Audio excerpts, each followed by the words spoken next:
যিনি একদিন ছিলেন ইসলামের কঠিন শত্রু তিনি আল্লাহর ইচ্ছায় হয়ে উঠলেন ইসলামের সবচেয়ে শক্তিশালী। ইসলাম গ্রহণের পর ওমর লুকালেননি, তিনি প্রকাশ্যে দাঁড়িয়েছেন সত্যের পক্ষে। কাবার সামনে নামাজ, ভয়হীন হিজরত আর অন্যায়ের বিরুদ্ধে। রসুলের ইন্তেকালের পর উম্মাহ পেল এক অতুলনীয় শাসক।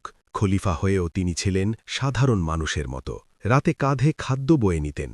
আরবের রুক্ষ মরুভূমিতে জন্ম নিয়েছিল এক কঠিন হৃদয়ের মানুষ, যার নাম শুনলেই কেঁপে উঠত শত্রুদের বুক। তিনি ছিলেন কুরাইশ গোত্রের সাহসী যোদ্ধা, নির্ভীক ও কঠোর। ইসলাম আসার পর তিনি হয়ে উঠলেন ইসলামের সবচেয়ে ভয়ঙ্কর শত্রু। একদিন তিনি সিদ্ধান্ত নিলেন সব কিছুর শেষ করবেন আজই। তলোয়ার হাতে বেরিয়ে পড়লেন আল্লাহর রসুলকে হত্যা করতে। কিন্তু পথেই শুনলেন এক সংবাদ, নিজ ঘরেই ইসলাম প্রবেশ করেছে এটি। বনের কণ্ঠে কুরআনের আয়াত তার হৃদয়ে আঘাত করল। কঠিন হৃদয় ভেঙে গেল, চোখ ভিজে উঠল অশ্রুতে। তিনি বুঝে গেলেন এ কথা মানুষের নয়, এ আল্লাহর বাণী। সত্যের খোঁজে তিনি ছুটে গেলেন দারুল আরকামের দিকে। ভেতরে ছিলেন আল্লাহর রসুল ও সাহাবায়ে কেরাম। তলোয়ার হাতে ওমরকে দেখে সবাই আতঙ্কিত হয়ে পড়ল, কিন্তু রসুল বললেন, ওকে ভেতরে আসতে দাও, হারবে। সেই মুহূর্তেই ওমরের হৃদয়ে সত্যের আলো প্রবেশ করল। তিনি বললেন, নব, আমি সাক্ষ্য দিচ্ছি আল্লাহ এক, মোহাম্মদ তার রসুল। ইসলাম পেল এক অদম্য শক্তি। আকাশ কেঁপে উঠল তাকবীরে, আল্লাহ আকবার। সেদিন থেকে তিনি হলেন ইসলামের প্রকাশ্য ঢাল। তিনি প্রশ্ন করলেন, আমরা কি সত্যের ওপর নই? রসুল বললেন, হ্যাঁ। তখন ওমর বললেন, তবে লুকাবো কেন? সেদিন ওমর সিদ্ধান্ত নিলেন ইসলাম লুকিয়ে নয়, প্রকাশ্যে। দুই কাতারে মুসলমানরা এগোল, এক পাশে হামজা ফায়ে, অন্য পাশে ওমর ফায়ে। কাবা প্রাঙ্গণে প্রথমবারের মতো প্রকাশ্যে নামাজ আদায় হল।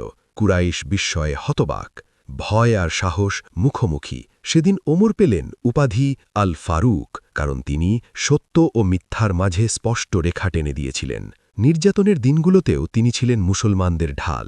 হিজরতের সময় সবাই লুকালো, কিন্তু ওমর নয়। তিনি ঘোষণা দিলেন, যার মা সন্তানহারা হতে চায় সামনে আসুক। এভাবেই তিনি মদিনার পথে পা বাড়ালেন, ভয়হীন বিশ্বাস নিয়ে।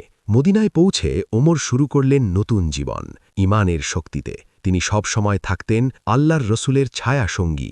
যুদ্ধের ময়দানে তার সাহস ছিল বজ্রের মতো। বদরের দিনে তিনি ছিলেন সত্যের পক্ষে অটল। উহুদের দুঃসময়ে তিনি শক্ত হয়ে দাঁড়িয়েছিলেন। খন্দকের রাতে তিনি পাহারা দিলেন নির্ভয়ে। ওমরের পরামর্শে নাজিল হতো বহু হুকুম। ন্যায় ও সত্যের প্রশ্নে তিনি ছিলেন আপোষহীন। রসুলের হৃদয়ে ওমরের জন্য ছিল বিশেষ মর্যাদা, কারণ তিনি ছিলেন ইসলামের শক্ত খুঁটি। হঠাৎ একদিন নেমে এলো সবচেয়ে ভারী শোক, আল্লাহর রসুল আর নেই। ওমর বিশ্বাসই করতে পারছিলেন না এই বিচ্ছেদ সত্য। তখন এগিয়ে এলেন আবু বকর, কুরআনের আয়াতে স্থির করলেন হৃদয়। সেই আয়াত শুনে ওমরের পা যেন শক্তি হারালো। তিনি বুঝে গেলেন ইসলাম মানুষে নয়, আল্লাহ হতে অটল। খেলাফতের দায়িত্ব নিলেন আবু বকর, আর পাশে ছিলেন ওমর। ওমর হলেন ন্যায় ও দৃঢ়তার প্রধান সহায়ক। তার সিদ্ধান্ত শ্রেষ্ঠ। খেলাফতের জন্য ইসলামের শত্রুদের বিরুদ্ধে তিনি ছিলেন আপোষহীন। আবু বকর বুঝে যাচ্ছিলেন এই মানুষ একদিন উম্মাহকে নেতৃত্ব দেবে, আর সেই দিনটি ধীরে ধীরে এগিয়ে আসছিল। শাহাদাতের মাধ্যমে শেষ হল এক ন্যায়ের যুগ, কিন্তু আদর্শ রয়ে গেল চিরকাল।